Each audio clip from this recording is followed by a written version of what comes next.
Bom dia, pessoal, tudo bem? Aqui quem fala é o professor Jailson Dionísio, conhecido como japonês. Estamos aqui mais um dia para o P15, tá bom?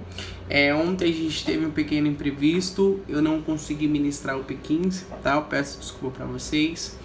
Esse curso ele é gratuito para você, tá bom? Conteúdo de excelência para que você possa ter sucesso aí na sua carreira profissional como professor de capoeira, educador de capoeira, tá?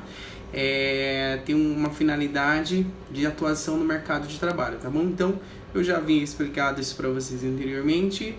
Esse conteúdo ele é aplicável em instituições particulares, tá? Escolas, ONGs, tá bom? Pode ser aplicado também em centros culturais, tá bom? Sem problema nenhum, tá? Vou virar aqui minha telinha para a gente dar continuidade. Eu vou falar hoje para vocês sobre aplicação de plano de aula, tá bom? O plano de aula ele está dentro do planejamento, tá bom? Semestral, o planejamento atual. Então, lembre-se o seguinte, tem o planejamento, tá, do ano, então a gente tem aí a gente trabalha em média 10 meses, né, durante o ano, e aí tem um objetivo geral, né, o que eu quero ensinar para esse aluno nesse período de um ano.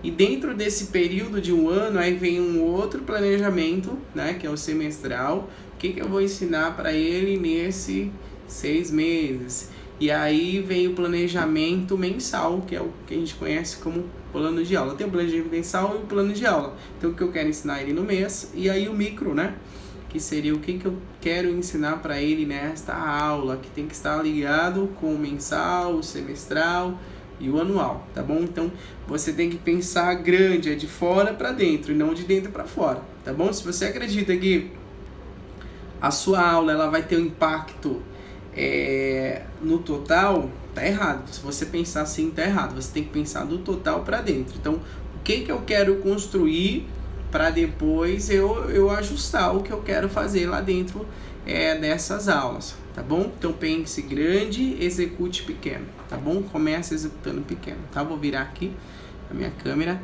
Então a gente vai começar com o objetivo, tá? Qual que é o meu objetivo na escola? Né? Eu já falei isso para vocês. O objetivo na escola, nas instituições particulares, é ensinar as crianças a jogarem capoeira, tá bom? Dentro desse contexto de ensinar a jogar capoeira, tem também a questão dos instrumentos, confecção de instrumentos, ritmo, a oralidade, tá bom? Isso eu tô falando em específico da capoeira, tá bom? Mas em geral, é claro, a gente vai trabalhar autonomia, cooperação, respeito, tá bom? Mas isso tá dentro da formação do ser humano. Mas específico da capoeira mesmo, então a gente vai ensinar os elementos básicos, né? Então, tudo que é básico que eu já havia dito antes para vocês, beleza? Então a gente tem que entender qual é o objetivo da aula. Então o que eu tenho que ensinar para esse aluno nessa aula, tá bom? Então você, professor, você tem que ter essa percepção, esse discernimento. O que eu vou ensinar, tá bom? Então, a princípio, a gente tem que pensar no global, né? O global é o quê? Esse aluno ele tem que aprender a jogar capoeira. Então, se ele tem que aprender a jogar capoeira, a gente vai trabalhar pelas menores unidades, que seriam os movimentos, tudo bem? Então, movimentos de quê? De defesa e de ataque, tá bom? É só movimento de defesa e de ataque? Não. Tem também as questões da musicalidade, né? O contexto geral da musicalização, beleza? Então vamos lá, vamos supor que o meu objetivo dessa aula seja ensinar ele a jogar capoeira. Então, para ele aprender a jogar capoeira, ele precisa entender de quê? Ele precisa entender a defesa, né? Então, poxa, um elemento defensivo, que é a segurança em primeiro lugar, depois um movimento de ataque. Qual é esse movimento de ataque? Um que seja simples, né? Um que não exija muito equilíbrio e nem coordenação motora. Que nem um exemplo, uma benção, tá bom? Aí de defesa pode ser um exemplo, uma cocorinha, que é simples, pode ser uma esquiva lateral, tá bom? E aí ele tem que fazer esses movimentos dentro de qual segmento? Dentro do segmento base paralela, que os dois constituem a ginga, né? Então o capoeirista, ele tem esse elemento ginga como base do desenvolvimento do jogo. Claro que pensando em criancinhas, a gente não vai trabalhar a ginga com os aspectos técnicos, né? Então a gente vai trabalhar as questões de pisa para trás, pisa para frente, né? Questões de coordenação motora, tá bom? E entenda o seguinte, que a criança tem que desenvolver do jeito dela, da forma dela. A gente não tem que impor regras, não tem que impor um padrão. O braço vai a 90 graus, não. Você vai fazer, a criança vai copiar, tá bom? E é claro que tem uma aula de ensinamento de ginga. Então, a princípio eu quero ensinar o quê? 2 movimentos, né? Então, um de ataque, um de defesa e uma musicalização, né? Então, um conceito de ritmo. Então, pode ser uma cantiga, ou eu posso utilizar um elemento histórico falando da importância da roda da capoeira, porque ele tem que entender essa questão da roda de capoeira, né? A roda de capoeira, ela tem uma regra, né? A gente chama de fundamento, mas é uma regra. Qual é essa regra?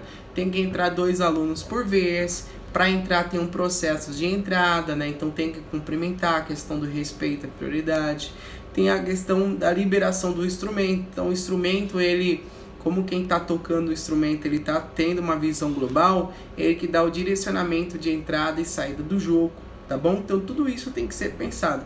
Mas é claro que a gente vai trabalhando passo a passo. Então a primeira, vamos colocar como exemplo, que eu vou ensinar nessa aula de hoje, um golpe de defesa, vamos colocar aí cocorinha, e um golpe de ataque, vamos colocar uma benção que seja, tá bom?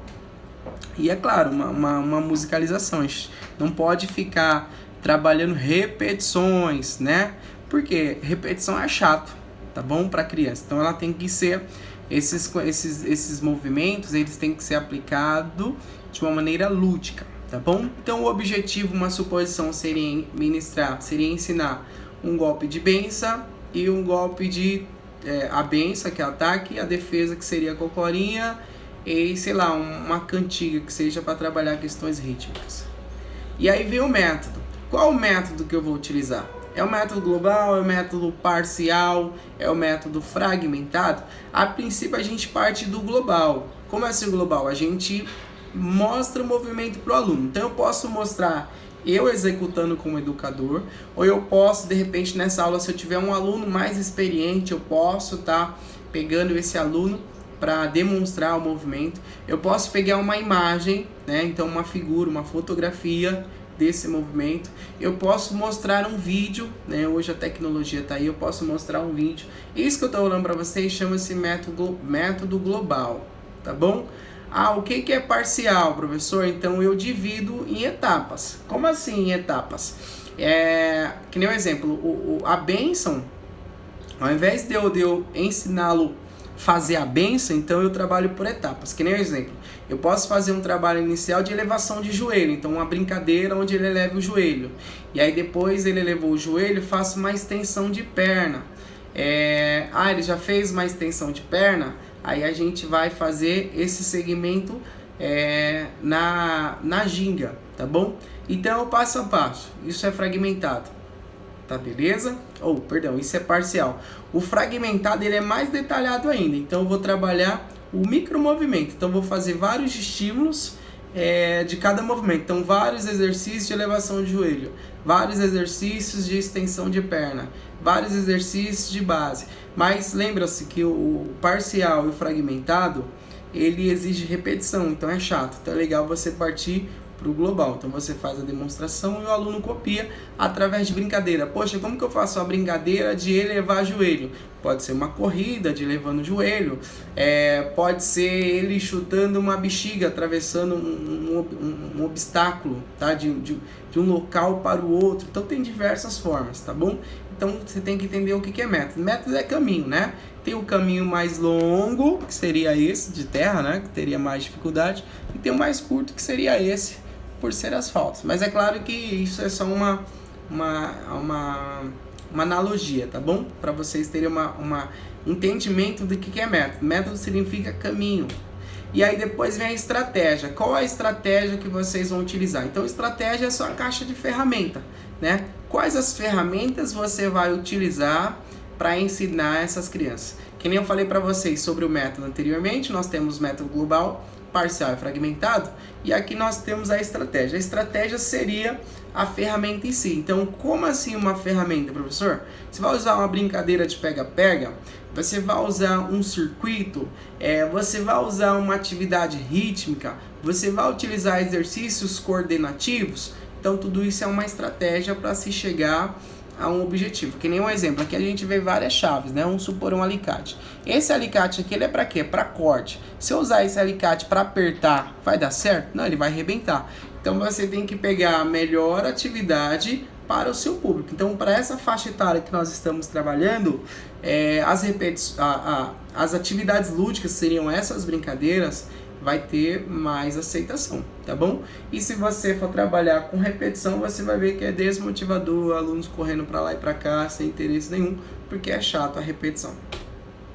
O como, né? Então, como seria o ajuste? Então, aí você vê uma sequência, um processo, tá? Como que eu vou fazer isso? Então, eu tenho que levar isso pronto na minha cabeça. Como assim, professor? Então, você vai organizar suas atividades. Qual vai ser a primeira atividade para me ensinar a bênção e a cocorinha? Qual é a primeira atividade, tá bom? Lembrando que a ordem dos fatores não altera o produto, mas você tem que ter um discernimento. Qual vai ser a primeira atividade? Qual vai ser a segunda atividade? Qual é o momento de você trocar essa atividade? Então tem que ter um filtro, tá? Então, exemplo, eu fiz vou ensinar a cocorinha, então eu fiz uma brincadeira de duro ou mole. Essa brincadeira vai durar quanto tempo?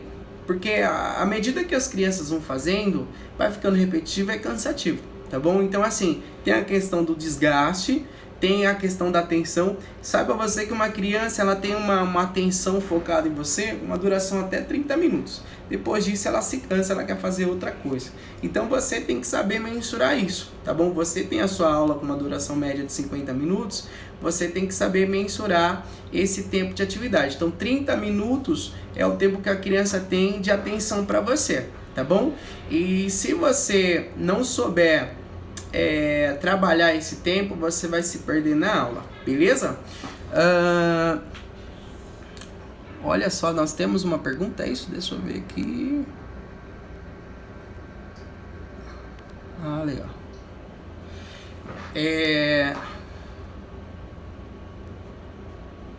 Murilo Camargo. Seja bem-vindo, Murilo. Estou ministrando um curso do P15, tá? É um curso de formação profissional para educadores que querem atuar na área escolar, tá bom? De uma forma remunerada. Então, pessoas que querem ter a capoeira como profissão, tá bom? Eu não vou conseguir colocá-lo, né? Você mandou uma solicitação aqui, eu acredito. Saudades. Tô com saudade de você também, tá bom? Depois me manda um WhatsApp, a gente conversa, me manda um oi no privado pra gente conversar, tá bom? Fica aí comigo aí nesse curso de formação, tá? Tô com muita saudade de você, viu? E eu tô falando sobre o como, né? O como a gente faz as atividades. Então a gente tem que saber, tem que ter essa percepção, tá? De como que o aluno ele está se empenhando na sua aula, né? Então, como está o desenvolvimento dele? Está interativo? Está cansativo? Então, exemplo, eu dei a atividade do duro ou mole como um exemplo. Aí tem o pega-pega. O pega-pega, dificilmente eles cansam, né? Você tem que colocar elementos da capoeira no pega-pega. Que nem um exemplo. Pega-pega, todo mundo sabe que pegar, pegou e sai pegando. Mas como que a gente coloca isso na capoeira? Então, um exemplo. O aluno que for pego, antes dele... Então, um exemplo, o colega me pegou. Então, antes de eu pegar uma outra pessoa, eu faço o seguinte. Eu faço uma elevação de joelho, sei lá, o movimento base da bênção. E eu conto até 10. 1, 2, 3, 4, 5, 6, 7, 8, 9, 10. Então, ou seja, dentro do pega-pega, eu coloquei um elemento da capoeira dentro. E é assim que a gente faz. Um duro ou mole, então a pessoa que vai ficar dura, ela pode ficar dura na posição de duro, de bênção ou de cocorinha, tá bom? Eu posso, quando a pessoa for pegar, antes dela for pegar uma outra pessoa, eu posso pedir para ela cantar uma música de capoeira, uma música que eu esteja trabalhando esses elementos, tá bom? Então você, professor, você é responsável por tudo isso, tá? Seja criativo, Deus te deu a criatividade. Tem um monte de elementos que dá para você introduzir na sua aula para cativar os seus alunos e ensinar uma capoeira de qualidade para eles, tá bom? Então, o legal é que você leve pelo menos umas 5 ou 6 brincadeiras, tá bom? Para eles. E dentro dessas brincadeiras, tem que ter esses elementos, tá? Então fez a parte lúdica ali de introdução e aí depois você faz uma atividade em dupla com esses dois elementos. Então pode ser em contagem de tempo, 1, 2, 3, pode ser em contagem de ritmo, enfim. É muito rico, tá? É muito elemento que você pode estar compartilhando aí com os seus alunos para que ele aprenda esses movimentos, beleza? Vamos voltar aqui para o nosso material. E aí depois, por fim, vem a avaliação, né? Então você faz uma avaliação no fim da sua aula para ver se foi positivo ou se foi negativo. Como assim, professor? Um exemplo, você faz, normalmente nós fazemos uma roda de conversa. E essa roda de conversa, o aluno ele tem que ser bem espontâneo, tá? Então tem que deixar livre. Tem alunos que têm vergonha de falar, e isso deve ser respeitado, tá bom? Então a gente não pode obrigar a expor o aluno jamais. Então você pergunta para eles, quais foram os movimentos que vocês aprenderam hoje? Aí eles vão falar, bênção, cocorinha, não sei. Você falou não sei, opa, então um pontinho negativo. Então ele não teve uma consciência corporal da nomenclatura ao movimento. Aí você pergunta assim para eles, vocês podem demonstrar para mim? Então um exemplo, Joãozinho, você pode demonstrar para mim esse movimento? Aí o João vai lá e demonstra. Aí a gente pergunta pro pessoal, tá certo, né? O que tá certo? O que tá errado? Não expondo o Joãozinho jamais, né? Deixa bem claro, olha, o Joãozinho vai fazer o movimento do jeito dele.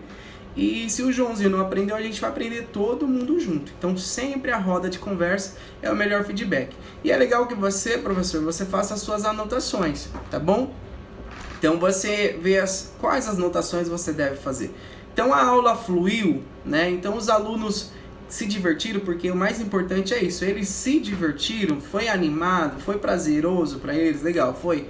Eu consegui ensinar os elementos da capoeira, consegui, legal, positivo. O que foi ruim? E aí eu fazer uma reciclagem disso que foi ruim, né? Para mim mudar alguma coisa, tá bom? Então, foi ruim porque durou muito tempo, foi ruim porque o colega não conseguiu pegar, enfim, você tem que fazer essa avaliação, tudo bem? E aí você faz o registro e na próxima atividade você corrige para ajustar.